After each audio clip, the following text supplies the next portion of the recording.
Hey, it's Aaron from GameEnthus.com, and today I'm taking a look at Colors of Paris, designed by Nicolas De Oliveira, with art by Fabrice Weiss, and published by Super Meeple. So, interesting note, when I first played this game, I told the kids, I said, oh hey, it says 20 minutes, because it says 20 minutes. What I was missing was the fact that it says 20 minutes per player. That's an important detail. For ages 10 and up for 2 to 4 players. Colors of Paris is a worker placement resource management game where you are trying to acquire paints, mix them, finish your palettes to finish painting. Also take on the role of various European painters. Colors of Paris has quite a few components, rather nice components I must say. Comes with 4 easels. There's 2 parts you slide together to make easels. These are the actual cards that will score you victory points. So you see you have 16 points, 14 points, some are worth 10, and the different types of paint that comprise them. Of course, these are just breaking down much more complicated pieces into something that is manageable and attainable to the game. And they all kind of work that way. These are all famous paintings by a variety of artists and with different scoring, and the goal is to earn points by creating all these different colors and then finishing these paintings. If only it were actually this easy. Like I said, it's playable from 1 to 4 players, so you can choose between some primary colors and then green. And different painters have different abilities. So here we have Vincent van Gogh, and his abilities, he can keep 16 pigments at the end of each round rather than 12. Yeah, my middle daughter really used that one and beat the crap out of us. Edward Degas, when you complete a painting, receive 3 pigments, but not white, from it, and immediately paint them onto another painting you have. I think I had this, and I think perhaps if I had used it, maybe I would have won. And there are others. If you have a favorite, yay. Edward Manet. That is Manet, right? Yes, because there's Claude Monet. Mooney in the middle. Well, we have a wide variety of paint colors. You have primary colors, you have blue, you have yellow, you have red, secondary colors, orange, green, purple. You have white, and you even have black, which are worth 6 points. You have tokens for achieving certain rankings on your own player board. How your player board works, everybody would get one of these, and you would basically slot in the painter of your choice, basically with the ability that you're really choosing. And what you're going to do is you're going to keep your paints here. You can keep a max of 12 per round. As you saw earlier, Vincent van Gogh can keep 16, lucky him. You can keep your rewards here, and this is going to indicate how much primary paint you can take, how many different types of mixes you can do of paint, and then when you actually do paint, how many different cubes of paint you can put onto an actual card. Okay, so I did want to show you what the easels look like. They're pretty cute. There's 4 of them. You actually place the cards inside them for players to take. Because of the angle how I'm recording it, I'm just gonna lay the cards down flat. I didn't want to show the easels. This is how the board looks. This is where you're gonna actually be doing your worker placement or your assistant placement. And there are some pieces that are used to block off certain portions of the board depending on how many players you have. I'm just gonna keep it open with everything just so I can show. So you actually place your workers on the outer ring here. So like 1 player can go here, 2 can go here, 3 players could do this. And as your turns go, you're going to rotate, which means now this one you can't do. So now you can't mix paint. Now you can't combine secondary colors into black paint and earn 6 points. So you kind of have to plan out what you're doing now versus what you want to be doing. Let me try to explain how the flow of the game will work. So for the various places on here, I'm going to be completely honest. As far as these spaces with the red, the blue, and the yellow, these are all primary colors. I'm gonna be frank and say I don't recall if the instructions say you can only get that color, primary color, from that location, or it just meant you could get a primary color. So these three, basically how we interpret it, meant you could get primary colors. Now, how many primary colors? That is dictated by this. This indicates how many primary colors you can take by taking that action. So you can start off getting 3, 4, and then move your way up. If you get to 6 in any one of these categories, you can take the corresponding reward token and get 6 points, or you can get an extra assistant. You start off with 3 by default. Were you to get up to 6 in all 3, you end up having 6 assistants, which for a worker placement game is very, very useful.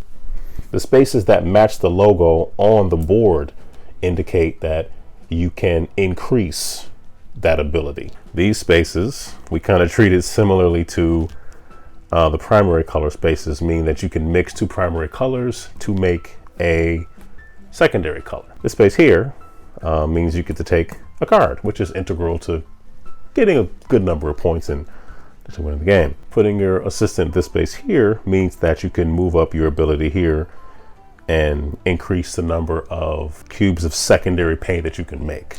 This space is another mixing space.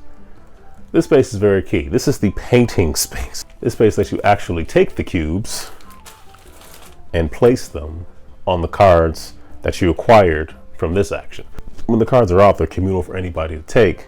When you land on the painting space, you get to actually take the cubes, whoops, and place them onto the card and try to complete it.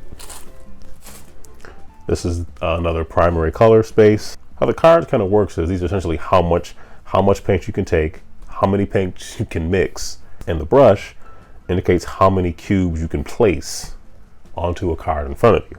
So by default, you can place 1 color. So you're definitely going to want to boost this one up so you can do more on a turn. In the center here, you have 4 different sections. So this one is a clone. So let's say my opponent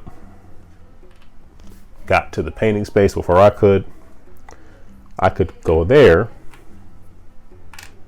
and copy what any opponent or any one of my other assistant meeples is doing. This one allows me to take the first player marker and get a white paint cube.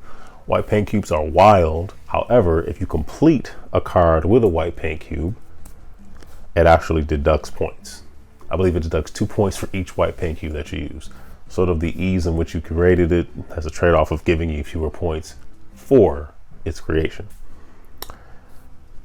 And then this space here allows you to rotate the board, which always rotates clockwise, 0 or 2 spaces. So if you really want to stay on paint and don't want to rotate anywhere else, you could put your meeple there.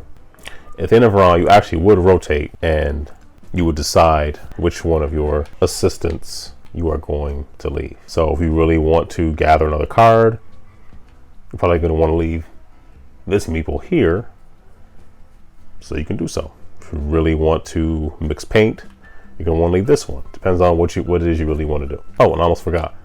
The middle section here just lets you collect however many white paint cubes, I believe based on where you are on this track here. You can acquire as many cards as you want. However, they only get refreshed at the end of every full round. So when the game does begin, you really do start off with 1 of each primary color. I mean, 1 blue, 1 red, 1 yellow. Every character starts off with that, and you kind of go from there. And you're making decisions on what it is you want to do, because if you look in the center here, any black paint that you produce is worth 6 points. So say I had this card, I'm better off placing a worker here to paint and put in yellow Or am I better off going here and combining each of the secondary colors to produce a black cube? Memory serves, the end of the game is triggered once a set number, I think 5 or 6 of these black cubes have been produced, or when someone has completely finished 2 different paintings. And once you finish a painting, you would just flip it over and you can just look at it like that. And then you got the points for it. But if you did happen to use a white cube to finish it, you have to put those white cubes onto the finished product and then deduct 2 points per white cube that you used to finish it. So you want to think about that. Is it worth me finishing it? And this is all laying out in front, so you can see what your opponents are working with and try to figure out what makes the most sense. Also, as I mentioned earlier, moving up the ranks on your board also can score you points. Once you hit the second 6 in each one, or the first 6 for the brush action, you can earn one of these tokens. This one is worth 6. So if you get here, you have a choice between 6 points, which you could just put down here, or depending on where you are in the game, another worker. Decisions. And as you get to 8, all the way to the end in one of them, if you already have a 6, you flip it over and it's worth 10. Or if you didn't have one at all because you chose the worker at 6, you could just get one and it's worth 10. So that's my crude explanation of how Colors in Paris plays. Let's talk about it. So what I thought.